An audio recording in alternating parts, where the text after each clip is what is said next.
niveau de la Guinée, vous savez, l'année dernière, nous avons signé un partenariat stratégique à long terme avec la Chine. Et ce matin, nous avons signé l'accord, 20 milliards de dollars sur 20 ans pour les différents projets en ce qui concerne la Guinée. Donc ça, c'est bien parti. Et maintenant, au niveau de l'Union africaine, vous savez, je suis coordonnateur pour l'énergie renouvelable. Par exemple, le problème que nous avons aujourd'hui en Afrique, c'est d'abord l'énergie. Parce que 7 Africains sur 10 n'ont pas l'électricité. Donc au COP 21, les grandes puissances ont promis de financer dans les 5 ans 10 gigawatts.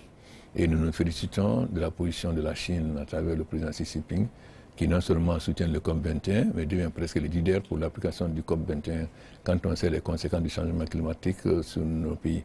Donc le premier domaine de coopération au niveau de l'Union africaine, c'est l'énergie renouvelable. Nous avons créé l'initiative africaine de l'énergie renouvelable, dont j'assure le conseil d'administration, et nous avons demandé à la Chine de participer au financement de ce projet. Donc ça, c'est un des deuxièmes projets. Le deuxième projet qu'on a, c'est des infrastructures. Vous savez, pour le développement de l'Afrique, il faut à la fois l'énergie, mais aussi les infrastructures. Mais si nous sommes en train de faire la zone de libre-échange pour arriver à un marché commun.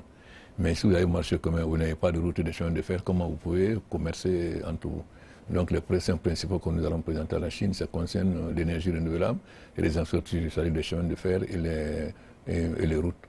Ensuite, il y a aussi la formation des cadres, bien sûr, mais aussi la santé, donc l'éducation, la formation des cadres, aussi la santé.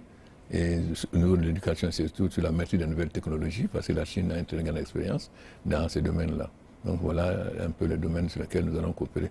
Sans oublier la sécurité, parce que vous savez, aujourd'hui, le terrorisme devient un problème extrêmement important. Et surtout en Afrique, aujourd'hui, nous avons beaucoup de pays où il y a des terroristes et tous les autres pays sont menacés. Donc la coopération aussi dans ce domaine-là sera très importante avec la Chine.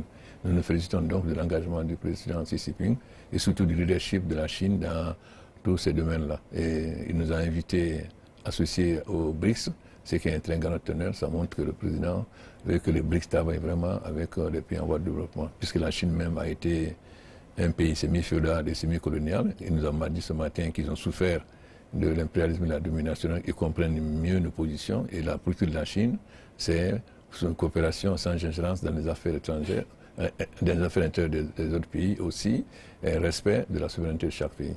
Voilà.